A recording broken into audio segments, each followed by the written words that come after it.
Est-ce que j'ai salué les gens? Que Dieu vous bénisse richement. Frère Benjamin s'est efforcé ici pour vous exhorter,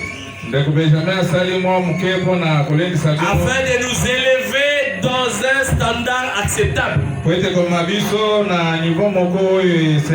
nous venons dans la maison de Dieu, nous devons amener le feu en ces lieux.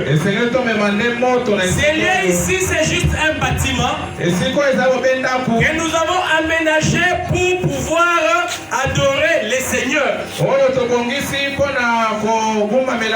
Et la personne qui amène Dieu en ces lieux, c'est toi, c'est mon frère, c'est ma soeur, c'est moi. Alléluia. Les pasteurs seuls n'amènent pas Dieu ici. Le frère Benjamin seul n'amène pas Dieu ici. Mais pour que Dieu descende ici, il faudrait que chacun de nous soit une boule de feu, de telle sorte que tous quand on se met ensemble, Dieu au-dessus là-bas va être attiré par notre profondeur. La parole de Dieu dit, la profondeur appelle une autre profondeur. La profondeur que vous avez, c'est celle qui sait amener Dieu en ces lieux. Voilà pourquoi nous vous saluons dans le nom merveilleux de Jésus-Christ notre Seigneur. Les chrétiens véritables doivent être dans la joie quand on cite le nom de Jésus. Est-ce que vous êtes dans la joie encore du nom de Jésus? Si on cite Jésus, vous devez être dans la joie. Jésus est mon Seigneur.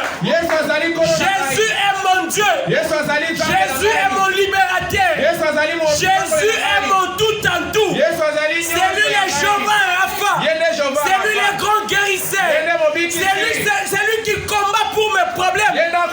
Quand je suis dans des difficultés, le drapeau que je montre aux gens, c'est le nom de Jésus. Alléluia. Devant des problèmes, moi je ne me plains pas. Devant les difficultés, moi je ne pleure pas.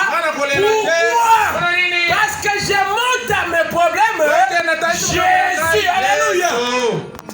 Quand j'ai des problèmes, je ne pleure pas. Quand j'ai des difficultés, je ne me lamente pas. Je ne vante pas mes problèmes. Aujourd'hui, je suis triste à cause de ces chrétiens-là qui font l'apologie de leurs problèmes. Je suis autant sidéré. Je suis sidéré. Je suis autant révolté au-devant de ces croyants-là qui sont en train de faire toute une litanie d'élever leurs problèmes. Ce soir, je t'invite à changer de refrain. Ce soir, je t'appelle à faire le contraire. Ne parle pas de tes problèmes. N'élève pas tes problèmes. Parce qu'il y a quelqu'un qui est au-dessus de tes problèmes. Il y a quelqu'un qui sait donner des solutions à tes problèmes. Il y a quelqu'un qui a vaincu et qui t'a donné des solutions. Il s'appelle le grand capitaine, le général des généraux, le capitaine de l'armée. C'est lui Jésus Christ.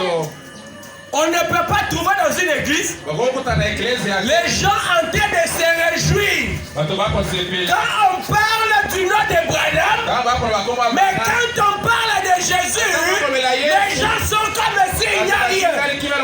Impossible. Alléluia. On ne peut pas trouver dans une église aujourd'hui. Vous trouvez dans une église, quand on parle de Branham, les gens sont debout. L'homme de Kentucky, l'homme de Wembe. Non. Dans une église véritable, vous devez regarder quelle est la place de mon Jésus. Quelle est la place de mon Seigneur. Si Jésus n'a pas une place première dans une église, c'est une église à sortir. C'est une église à quitter. Cette église-là ne vous servira de rien. Alléluia. Jésus a sa chaise. Jésus a sa place. Et mon prophète, alléluia, William Marion Branham a aussi sa place. Branham n'est pas au-dessus de Jésus. Alléluia. Il n'est pas au-dessus de Jésus. En tant que Dieu, notre Dieu, c'est Jésus-Christ. Le Seigneur, Jésus-Christ. En tant que prophète, alléluia, c'est William Marion Branham qui est notre prophète. Quand je parle d'un prophète, l'église doit être dans la joie. Quand je parle de Branham, en tant que prophète, l'église doit être dans l'allégresse. Mais pas une joie qui dépasse celle qu'on peut accorder à Jésus. Pas une joie qui dépasse la place de Jésus. Jésus est incomparable. On ne compare Jésus à personne. Dans Jésus, il y avait Paul, il y avait Moïse, il y avait Jacob, il y avait David, il y avait Branham. Alléluia. Mais dans Branham, il n'y avait personne. Alléluia. Dans Branham, il n'y avait personne. Aucun prophète était dans Branham. Branham n'avait que une portion de Jésus. Alléluia.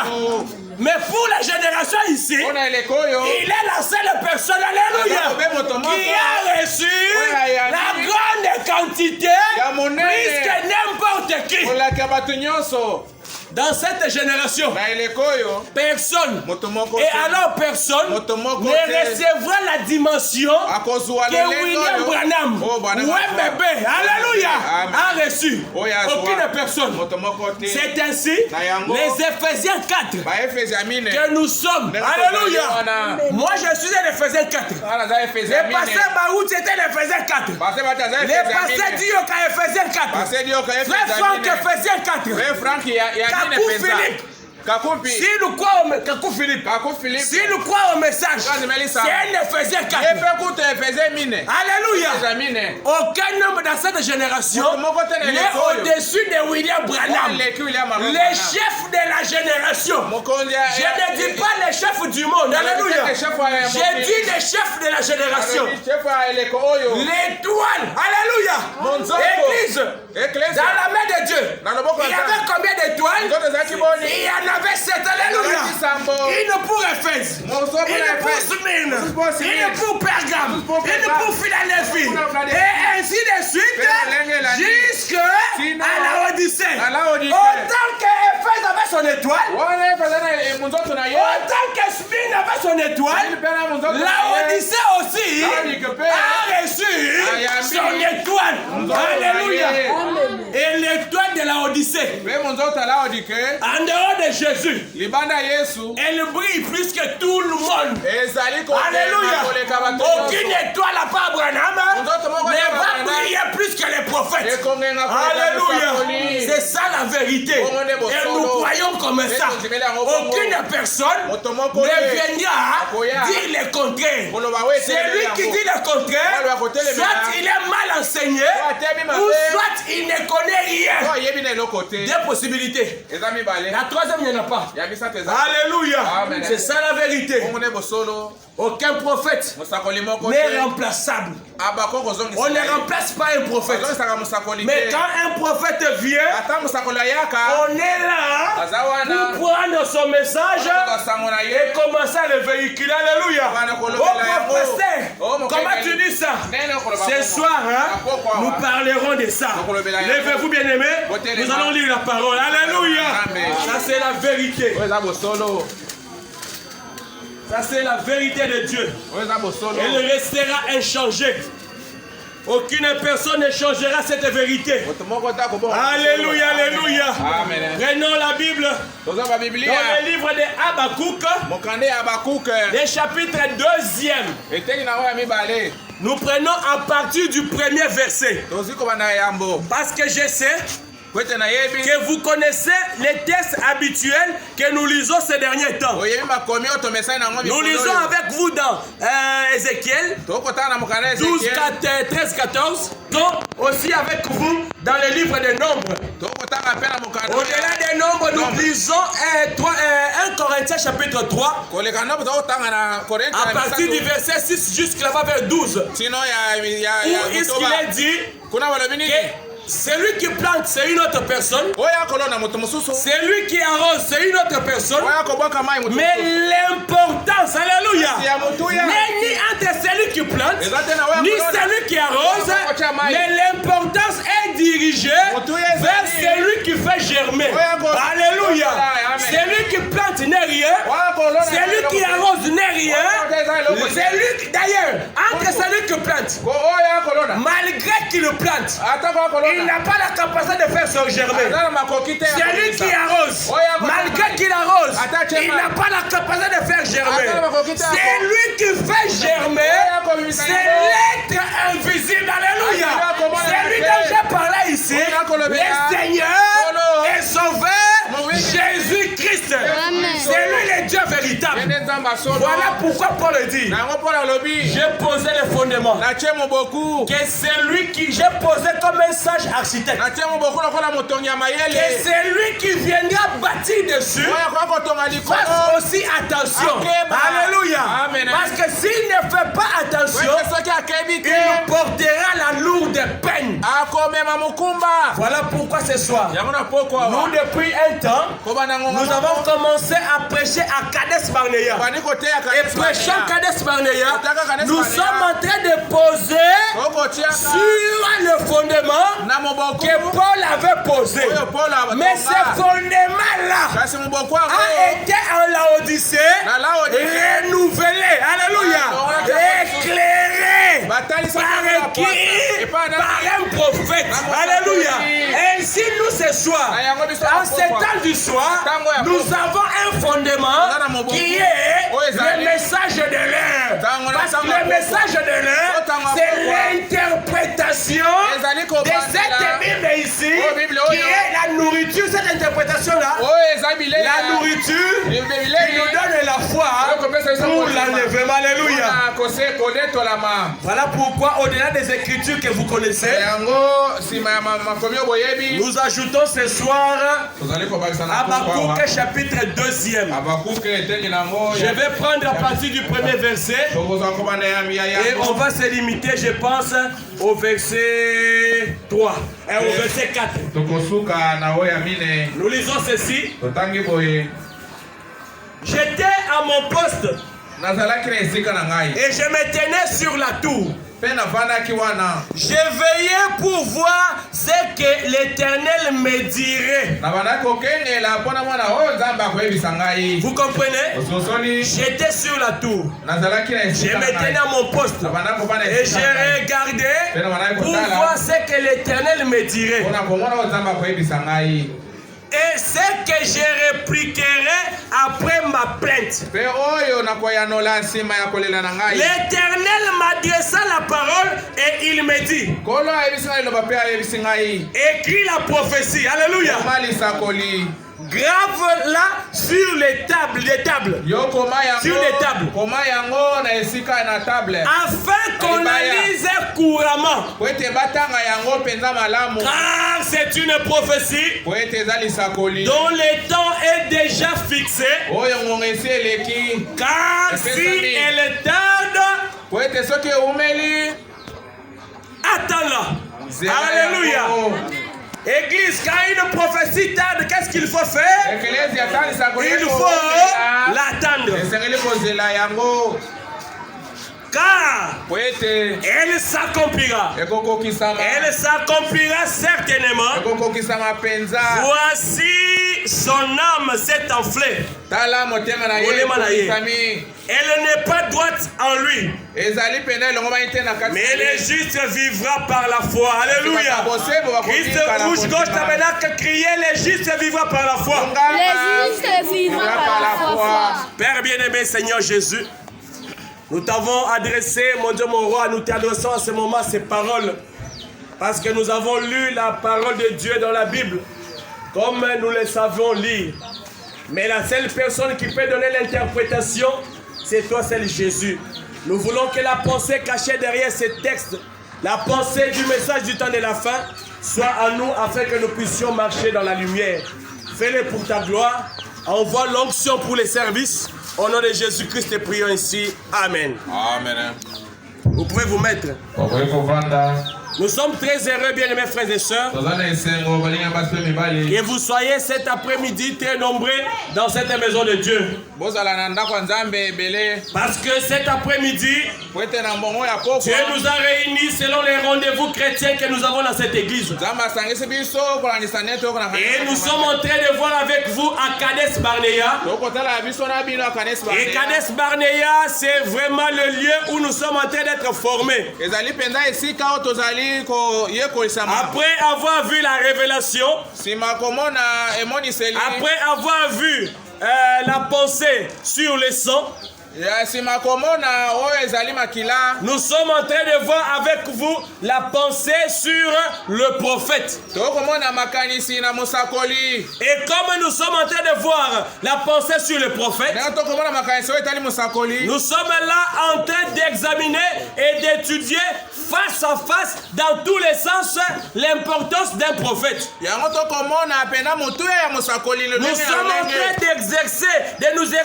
de nous exercer selon la parole à découvrir c'est quoi un prophète. Nous sommes en train de chercher à connaître pourquoi un prophète doit venir. Quand un prophète vient, quelle est sa mission? Et par la grâce de Dieu, nous avons suffisamment répondu à c'est quoi un prophète. Nous avons suffisamment vu l'importance d'un prophète. Nous avons commencé par voir, selon les enseignements que nous avons vus dans le passé, que le prophète est l'interprète divin de la parole. Nous avons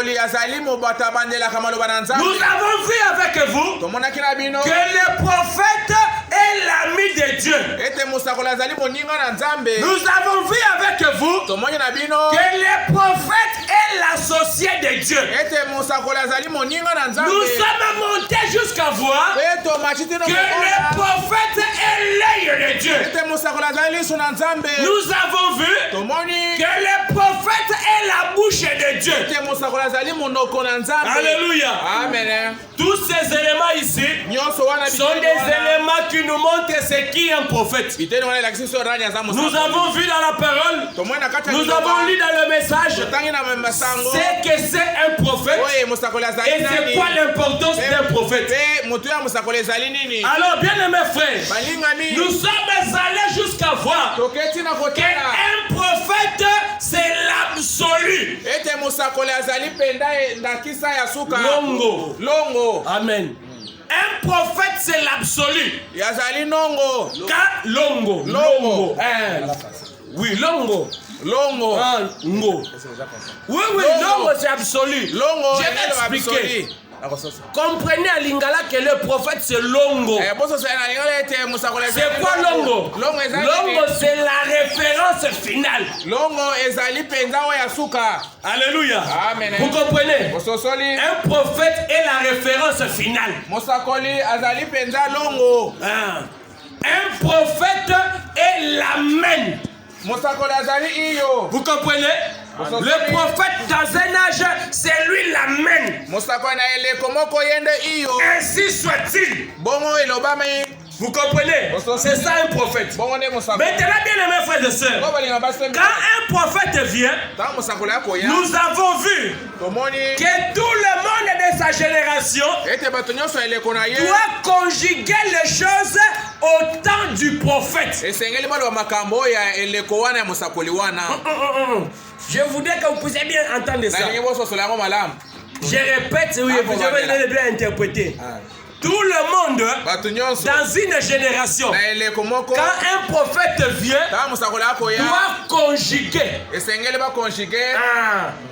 doit danser, doit parler, doit agir conformément à ce que le prophète a dit. Alléluia. Amen. C'est ça. Quand un prophète est sur la scène, quand il dit marque le pas à droite, tout le monde il marque le pas à droite. On ne doit pas trouver quelqu'un qui marque le pas à gauche. Vous comprenez?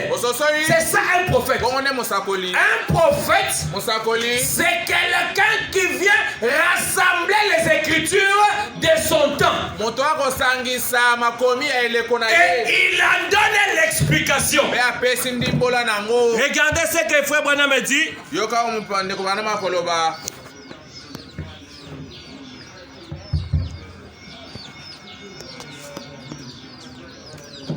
Il est dit ici. Écoutez, il dit dans cette prédication, exposé des étages de l'église. D'ailleurs,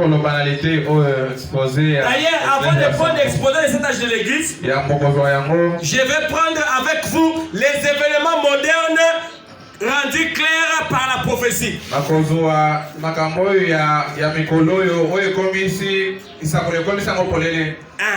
Je prends cette prédication. Je prends le paragraphe 67. Il est dit ceci. Mais voyez-vous, pendant que Dieu confirmait exactement ce qu'il avait promis et l'idée qu'il s'en était faite, c'est que Jésus devait venir d'une manière pleine de dignité. Je vais dire le Messie. Il fallait que le Messie vienne directement dans les groupes, sinon il n'était pas le Messie. Eh bien, c'est presque comme ça aujourd'hui. Événement moderne rendu clair par la prophétie, paragraphe 67. Je continue. Si vous ne regardez pas au travers de mes lunettes, vous ne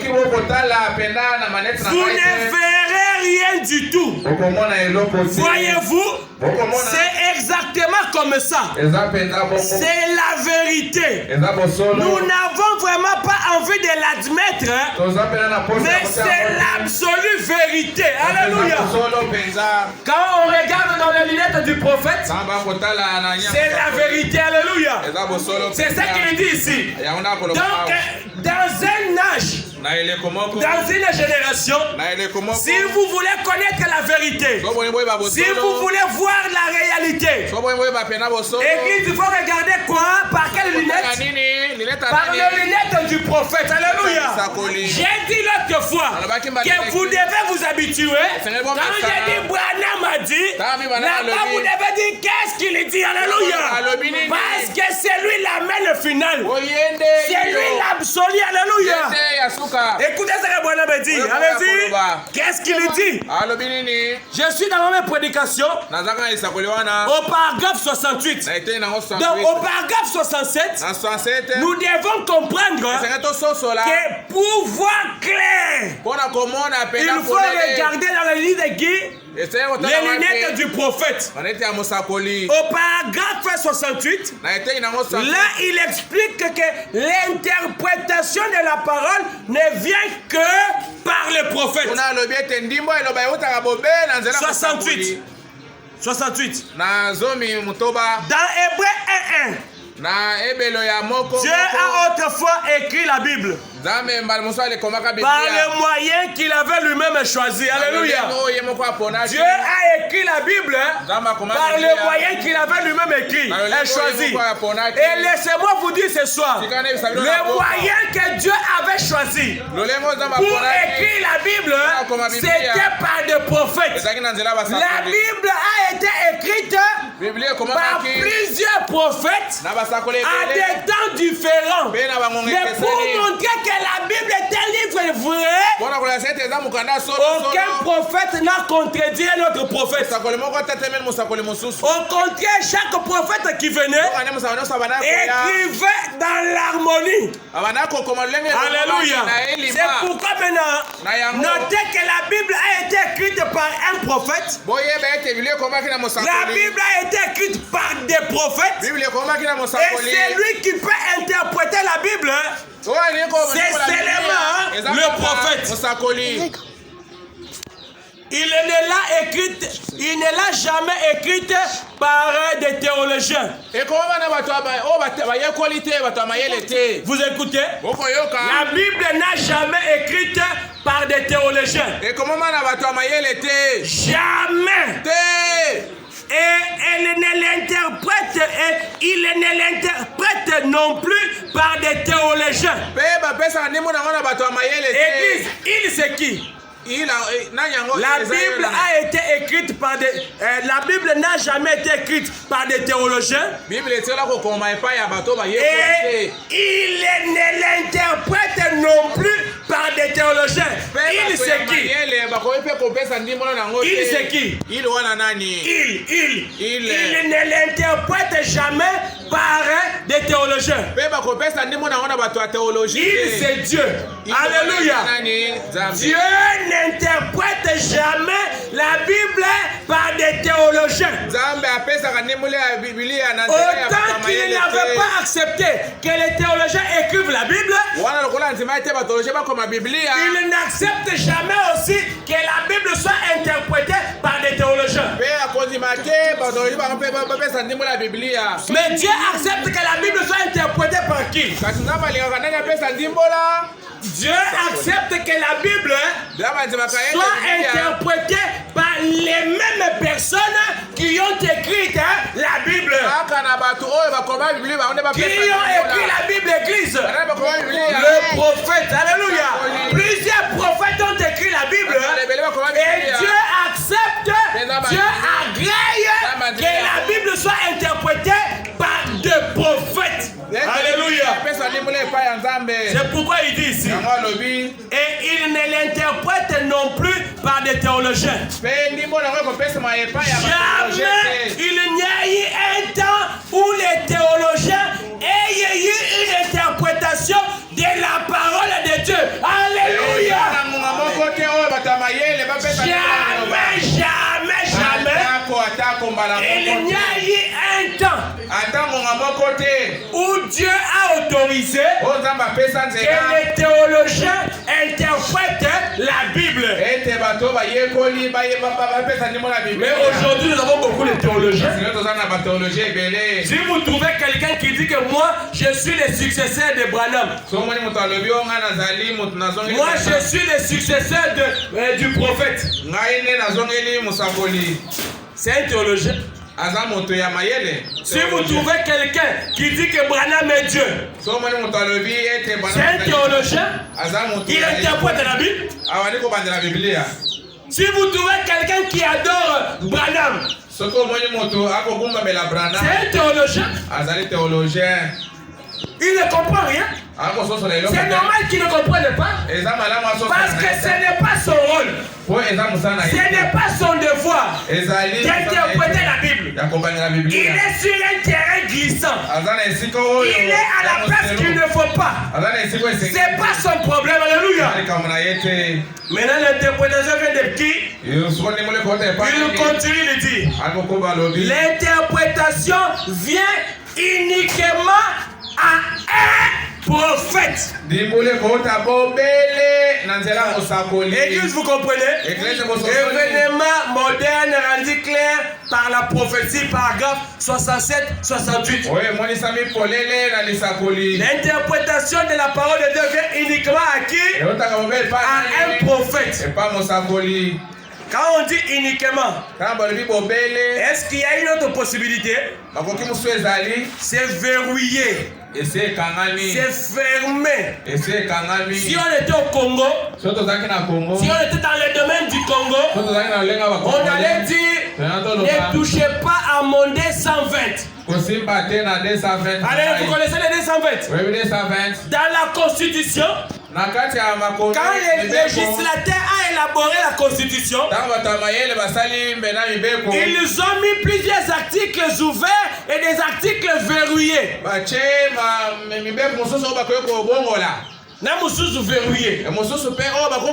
Parmi les articles verrouillés, il y avait l'article 220. C'est l'article qui faisait référence au mandat du président de la République. Cet article-là disait, ou continue à dire jusqu'à maintenant, que le président de la République n'a droit que à des mandats. Alléluia. Au-delà de ces mandats-là, il ne peut pas proroger d'un autre mandat. Verrouillé, bloqué, bien aimé. À cause de ces verrouillages ici, des gens sont morts. Vous comprenez? À cause du verrouillage là, les gens ont marché. À cause du verrouillage, on a arrêté d'autres personnes. Ça c'est dans le physique. Maintenant dans le spirituel, tu vas jouer. Oh. L'interprétation de la parole ne vient. Écoutez, on ne dit pas qu'elle ne vient au prophète. Non. Les prophètes pèsent bien les mots. Oh, il était illettré. Oh, il n'avait pas étudié. Non, monsieur. C'est toi qui ne comprends pas. Il dit, Dieu n'a jamais écrit la Bible par des théologiens. Et il n'y a jamais eu aucun moment où il a interprété la Bible par des théologiens. Mais l'interprétation de la parole de Dieu vient par qui? Il répond. L'interprétation vient uniquement. Alléluia. Il dit ici, l'interprétation de la parole vient uniquement à un prophète. C'est que Dieu nous envoie ces prophètes exactement, c'est le seul moyen d'y arriver. Alléluia. Alléluia. Donc quand vous êtes dans les gâchis, c'est quoi les gâchis? Les gâchis c'est la saleté. Les saleté, oui. Les gâchis c'est le noir. Les gâchis c'est l'incompréhension. Alléluia. Mais là, quand vous êtes dans l'incompréhension, quand vous ne voyez pas clair, l'unique moyen pour voir clair, c'est par qui? Par un prophète. Alléluia. J'ai le point. Est-ce que vous aimez les prophètes? Est-ce que vous aimez ceci? Si maintenant quelqu'un d'autre vient vous bouger, vous allez croire? Est-ce qu'ici il a dit que la parole vient par un Éphésiens 4? Est-ce que la parole vient par un docteur? Est-ce que l'interprétation vient par un évangéliste? Est-ce que l'interprétation vient par un apôtre? Plus loin. Est-ce que l'interprétation vient par un prophète mineur? Parce que dans la parole de Dieu, nous avons des prophètes majeurs et nous avons des prophètes mineurs. Les prophètes mineurs sont dans Éphésiens 4. Alléluia. Le prophète majeur, lui, il est le chef d'une génération. Les prophètes majeurs, nous les trouvons dans Apocalypse. Dieu avait cette étoile. Amen. Alléluia. Écoutez, je relis pour passer. 68. Il n'a jamais écrit la Bible par les théologiens. Et ne l'interprète pas non plus par des théologiens. Jamais il n'y a eu un temps où les théologiens aient eu une interprétation de la parole de Dieu. L'interprétation, alléluia, vient uniquement à un prophète. Je vous ai dit que le prophète est qui? L'interprète divin de quoi? De la parole. Alléluia. Vous voyez la confirmation? Vous comprenez? Pourquoi l'interprétation vient uniquement chez le prophète? Parce que le prophète est l'ami de Dieu. Le prophète est la bouche de Dieu. Le prophète est le porte-parole de Dieu. Alléluia. C'est le prophète qui vient nous donner la vision réelle des Écritures. C'est le prophète qui vient rassembler les Écritures qui nous concernent dans la Odyssée. En dehors du prophète, pas de révélation. Auprès d'un Éphésiens 4, pas de révélation. La révélation vient uniquement auprès du prophète. Et au paragraphe 67, il dit que pour que vous puissiez comprendre ce qu'il dit, vous devez regarder au travers les lunettes de ces prophètes-là. Alléluia. Pourquoi vous devez regarder au travers des lunettes du prophète? Parce que le prophète est l'œil de Dieu. Alléluia. En tant que l'œil, c'est lui qui regarde et il voit bien. Et quand il le voit bien, le prophète devient vos lunettes à vous pour comprendre la parole. Le prophète devient vos lunettes pour lire la parole. Je prends un exemple. Quand vous entrez dans Matthieu, vous allez trouver là-bas qu'il est écrit l'enfer éternel. Quand tu regardes avec tes yeux, tu vas lire enfer éternel. Alléluia. Alléluia. Acclamez le Seigneur. Mais quand le prophète descend, quand le prophète vient, quand il regarde, il dit, il n'y a jamais eu d'enfer éternel. Pourquoi? C'est logique. Alléluia. C'est logique. Ce qui est éternel n'a pas de commencement et n'a pas de fin. Alléluia. Oh, l'enfer a été créé. Au début, quand Dieu créait l'humanité, vous ne voyez nulle part où Dieu a créé l'enfer. Alléluia. Alléluia. Quand Dieu a créé le monde entier, Dieu n'a pas créé de maladies. Vous êtes d'accord avec moi? Comme la maladie a eu un commencement, la maladie aura aussi une fin. De la même manière que l'enfer n'a pas eu de, l'enfer a eu de commencement, c'est la même manière que l'enfer aura des fins. Maintenant, si tu lis dans Matthieu, tu vois enfer éternel. Tu vas continuer à croire que l'enfer est éternel. Tu vas croire aujourd'hui que l'enfer a une fin. Alléluia. Cette erreur-là, ce n'est pas une erreur du prophète qui avait écrit la Bible à cette place-là. C'est la traduction. Alléluia. Les gens qui ont traduit cette Bible-là ne comprenaient pas ce qui avait été dit en hébreu. Ne comprenaient pas C'est comme ça que quand ils ont traduit ça dans les langages hébraïques, ils ont traduit ça comme une pensée d'enfer éternel. Quand les francophones sont venus prendre ça pour traduire du français vers de l'hébreu vers les français, c'est comme ça qu'ils sont arrivés à dire que l'enfer était éternel. Quand le prophète arrive sur la scène, il le regarde, il dit l'enfer n'est pas éternel. Maintenant, comme le prophète est notre absolu, alléluia, qu'est-ce qu'on fait?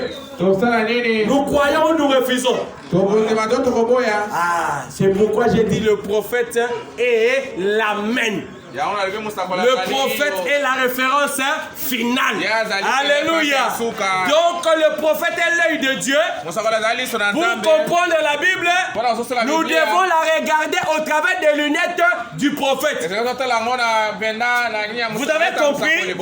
Maintenant, je vais prendre un problème. C'est pourquoi nous avons lu dans Habakkuk chapitre 2, du premier verset au 4e verset. Il est question d'un prophète qui était sur son poste du devoir. Et ce soir aussi, en ce temps du soir, nous avons reçu un prophète qui était à son poste du devoir. Il faut tourner par derrière.